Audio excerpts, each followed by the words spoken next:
కర్నూలు ప్రకాశం జిల్లాలోని స్థానిక సంస్థల ఎమ్మెల్సీ ఎన్నికల్లో అధికార టీడీపీ అక్రమాలకు పాల్పడుతుందంటూ కర్నూలు జిల్లాకు చెందిన వైఎస్ఆర్సీపీ ఎమ్మెల్యేలు ఎన్నికల ప్రధానాధికారి భన్వర్లాల్కు ఫిర్యాదు చేశారు. గెలిచేందుకు సరైన బలం లేకపోయినా టీడీపీ బరిలో నిలిచిందని, వైఎస్ఆర్సీపీకి చెందిన ఐఎంటీసీలను ప్రలోభ పెడుతోందని ఫిర్యాదులో పేర్కొన్నారు.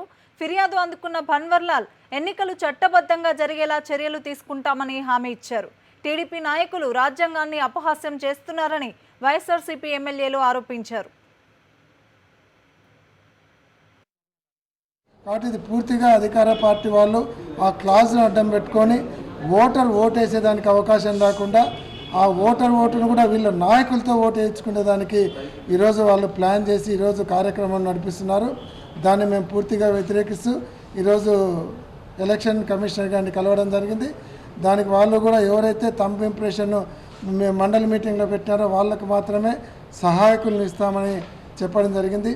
మీరు 80 మంది తక్కువ పెట్టుకొని కూడా ఈరోజు ఎన్నికల బరిలోకి దిగినారంటే అక్రమ పద్ధతిలో గెలవాలనేటువంటి ఆలోచనతోనే మీరు దిగినారు.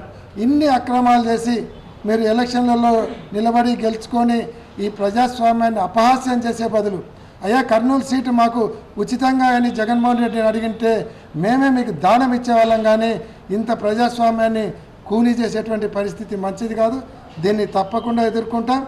మన ముఖ్యమంత్రి చంద్రబాబు నాయుడు గారు తాను పక్క రాష్ట్రంలో చేసిన ఈ రాజకీయ ఈ బ్రైబింగ్ ఏదైతే ఉందో ఆ కేసులకు సంబంధించిన కేసులు ఏవైతే ఉన్నాయో ఆ కేసుల నుంచి బయటపడేదానికి పబ్లిక్ మూడును అనవసరంగా తెలుగు వాళ్ళ మధ్యలో మనస్పర్ధలు క్రియేట్ చేసేదానికి వాడుకుంటున్నారు తప్ప సెక్షన్ 8 కొత్త సబ్జెక్టే కాదని చెప్పి మేము తెలియజేస్తాం.